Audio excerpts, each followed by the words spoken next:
विशेष में आपका स्वागत है। मित्रों, चर्चा मैनिफेस्टो पर और चर्चा विपक्ष के नेताओं के अपरिपक्व बयानों पर।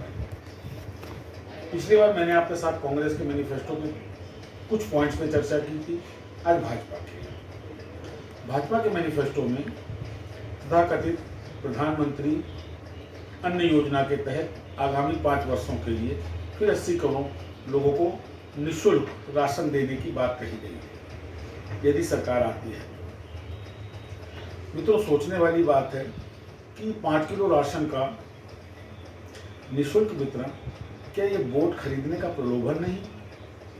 एक तरफ सरकार दावे कर रही है कि हमने 30 करोड़ लोगों को गरीबी की रेखा से ऊपर उठा दिया। यदि आपने वास्तव में हकीकत में 30 करोड़ लोगों का उद्धार किया, उनको गरीबी रेखा से ऊपर उठा के मध्यम वर्ग की श्रेणी में लाए हैं, तो उनको राशन देने की क्या आवश्यकता? किसान निधि की बात मैनिफेस्टो में कही गई है, बट भी रही है। 6,000 रुपये साल में किसका खर्च निकलता है? क्या नीति आयोग में बैठे हुए तथाकथित अर्थशास्त्रियों को ये ज्ञात है कि 6,000 रुपये में वो अपना परिवार पाल सकते हैं, जो साल भर के लिए आदमी को खरीदने की बात कर रहे हैं? मित्रों, ये सम्मान निधि नहीं है, ये एक तरीके का प्रलोभन है बैंक वोट के लिए, वोट बैंक बनाने के लिए।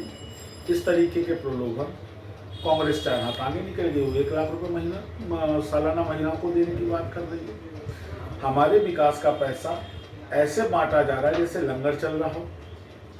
लेकिन दुर्भाग्य क्या है कि चुनाव आयोग को नहीं दिख रहा। दुर्भाग्य क्या है कि हमारी जो उच्चतम न्यायपालिका है उसको तो समझना चाहिए कि this is the obligation against the vote.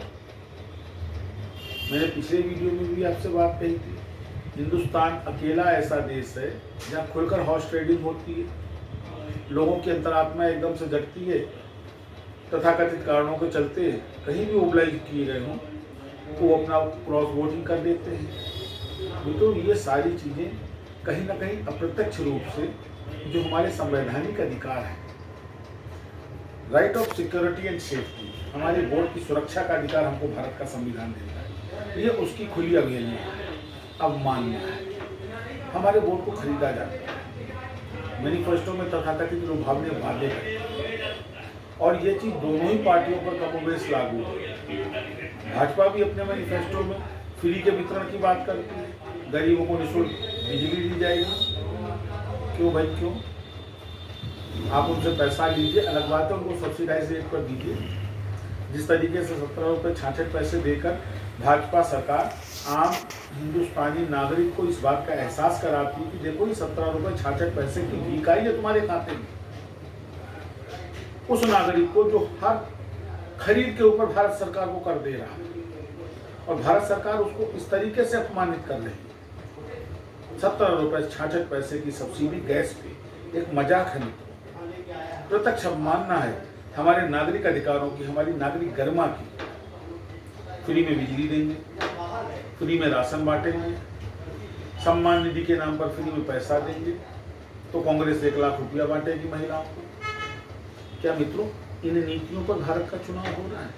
ये सोचना पड़ेगा एक आम वोटर को। इसलिए नहीं कि मैं किसी पार्टी का सहयोग, सपोर्ट या विरोध कर रहा हूँ, इसलिए कि हमारे विकास का पैसा ये राजनीतिक पार्टियां किस तरीके, किस निर्दयता से अपने वोट बैंक के लिए दुरुपयोग करती हैं, हम इसलिए तो कर नहीं देते।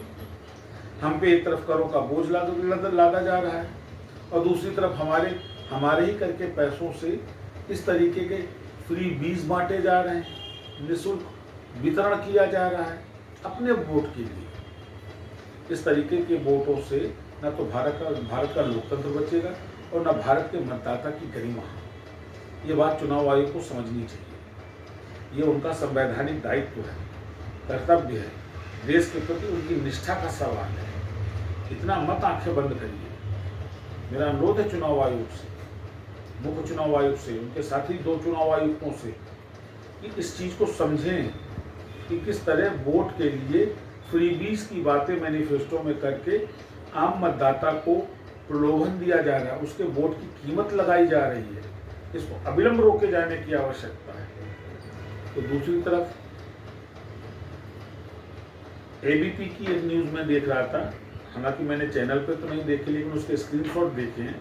इसमें राहुल गांधी का एक बयान है कि अगर कांग्रेस सरकार बनी तो 5,000 करोड़ रुपया 50 वर्षों के लिए बिना ब्याज के वो पाकिस्तान को देने की बात कर रहे हैं।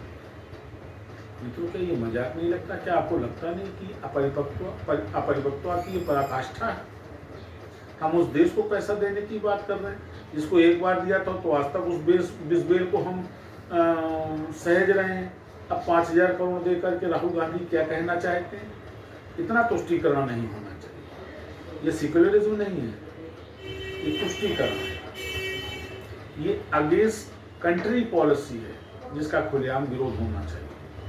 पुनः ऐसे किसी संवेदनशील मुद्दे के साथ मुलाकात करूंगा मित्रों। नमस्कार।